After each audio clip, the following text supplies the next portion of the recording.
नमस्कार, मैं हूं आपके साथ वैशाली और आप देख रहे हैं NN24। प्रदेशवासियों ने पिछले 7 वर्षों में कानून व्यवस्था के महत्व को बखूबी अनुभव किया।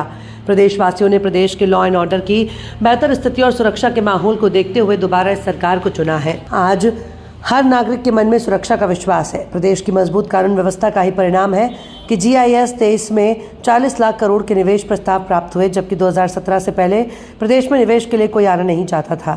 ये बातें मुख्यमंत्री योगी आदित्यनाथ ने शुक्रवार को 67वीं All India Police Duty Meet के समापन समारोह में कही।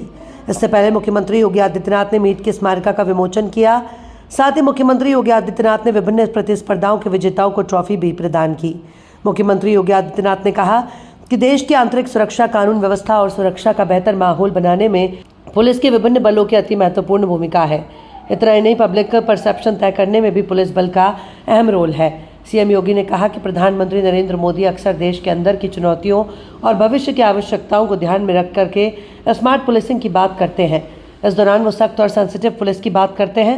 पुलिस बल जब स्मार्ट पुलिसिंग की व्यवस्था में जुड़ जाएगी तो वर्तमान की चुनौतियों का सामना सफलतापूर्वक कर सकेगी।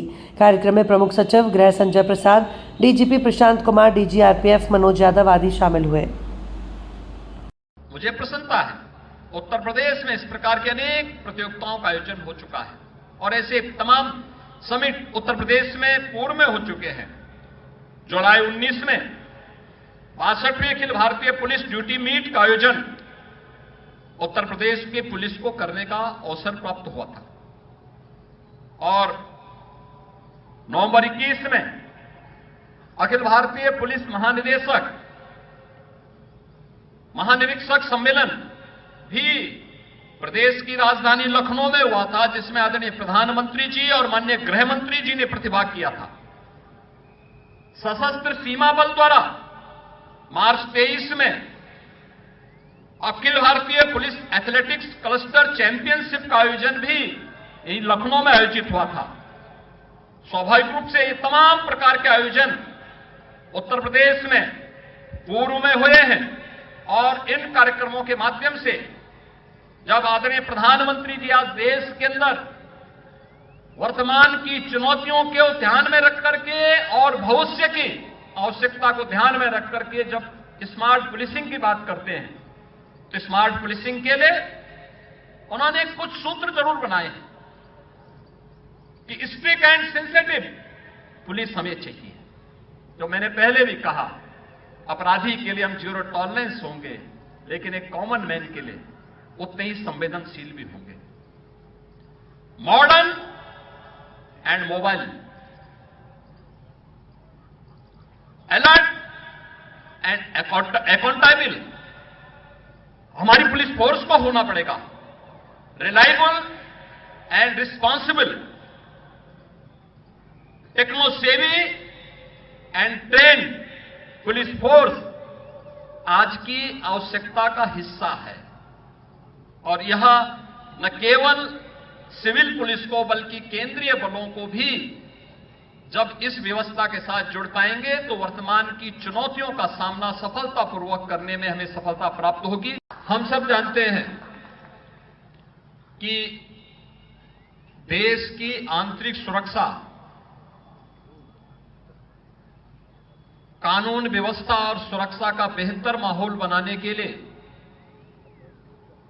इन बलों की महत्वपूर्ण भूमिका है।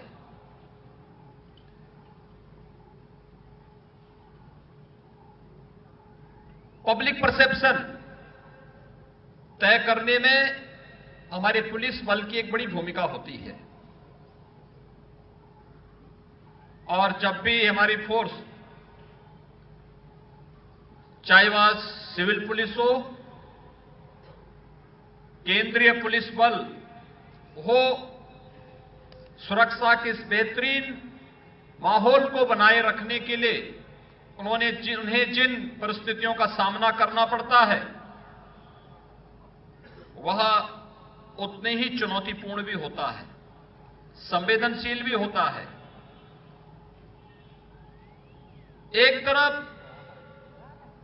असामाजिक और अराष्ट्रीय तत्वों के साथ ही आपराधिक गिरोहों का सामना उन्हें करना पड़ता है, जिसमें उनके जीवन का एक ही संकल्प होता है कि हमें हर हाल में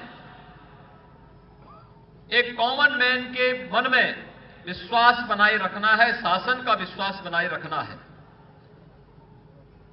तो दूसरी ओर एक कॉमन मैन भी अपनी सामान्य समस्या को लेकर के सबसे पहला वह किसी के पास आता है, तो जहां पे सिविल पुलिस होती है, सिविल पुलिस के पास वो अपनी समस्या को लेकर के आता है। सुरक्षा से संबंधित मामले को लेकर के, अपराध से जुड़ी हुई किसी घटना को लेकर के, या फिर केंद्रीय पुलिस बलों के जवान जहां पर कार्य कर रहे हैं उनके पास जाकर के वह गुहार करता है।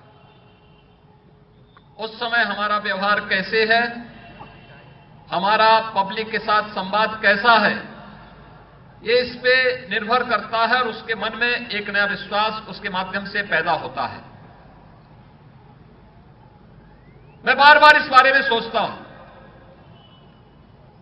कि हमें दोहरी भूमिका के साथ कार्य करना होता है। हमारे पुलिस बल को कार्य करना होता है। एक तरफ संवाद का रास्ता, कॉमन मैन के साथ संवाद बनाना, संबंधित स्टेक होल्डर के साथ संवाद बनाना, दूसरी तरफ असामाजिक और अराष्ट्रीय तत्वों के साथ जीरो टॉलरेंस की नीति के तहत कार्य करते हुए उसे परिणाम तक पहुंचाना। और उस समय उसके मन में एक ही भाव होता है कि हतो वा प्राप्से स्वर्गम जित्वा वा भोक्ससे महीम। मुझे अपने नागरिकों को इस प्रकार का माहौल देना है, भले उसके लिए मुझे कुछ भी क्यों न बलिदान देना पड़े। इस दृष्टि से जब वह कार्य करता है कि अगर बलिदान हुआ तो स्वर्ग का राज भोगूंगा, लेकिन अगर जीता तो एक कॉमन मैन के चेहरे की खुशी से उसको लगता है कि मैं ही इस राज को प्राप्त कर रहा हूं। ये बड़ी बात होती है, दूसरे की खुशी में खुश होना, दूसरे के दुख में दुखी होना। और इस भाव के साथ जब पुलिस बलों के जवान कार्य करते हैं तो स्वाभाविक रूप से वह उस राज्य के या उस बल के परसेप्शन को बदलने में बड़ी भूमिका का निर्वहन करते हैं। और यह मैंने पिछले 7 वर्ष के दौरान उत्तर प्रदेश जैसे राज्य के अंदर अनुभव किया है। मुझे बताने में कोई संकोच नहीं कि उत्तर प्रदेश का गत चुनाव केवल लॉ एंड ऑर्डर की स्थिति पर हम लोग चुनाव जीतने में सफल हो गए। कॉमन मैन के मन में एक विश्वास था